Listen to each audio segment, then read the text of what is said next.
سؤال من محمود عامر بيقول كل ما اذاكر شويه بحس ان عايز اهرب واعمل اي حاجه تانية، ده علامه على ايه؟ ده علامه على الانغماس في الدوبامين السريع السهل المؤذي اللي بيديلك متعات لحظيه متتاليه، فمخك مش متعود ان هو يقعد شويه حلوين من غير شط الدوبامين السريع ده، وبيحاول يهرب من اي ستريس او اي ضغط انت بتحطه عليه بشكل ما.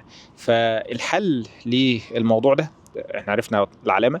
الحل بتاع الموضوع ده انك تحاول تقضي فترات من الصيام عن كل الملهيات وكل المشتتات وكل الحاجات اللي بتديك تسلية بدون أي تعب منك، أو بتدي لك متعة لحظية بدون أي تعب منك. فكل بقى التليفون أي شاشة عامة ابعد عنها تماما، وحاول تندمج في أي حاجة تبذل فيها مجهود علشان تاخد عائد أو تاخد شعور كويس، زي الرياضة مثلا. أنا بحب مثلا التيبل تنس كويس، البادل لو متاح، اي حاجه تستلزم منك مجهود حركي بشكل ما، ده هيكون افضل بكتير جدا جدا، وهيعود دماغك انه ما يعتمدش على المصادر الرخيصه. فده الدوبامين رخيص.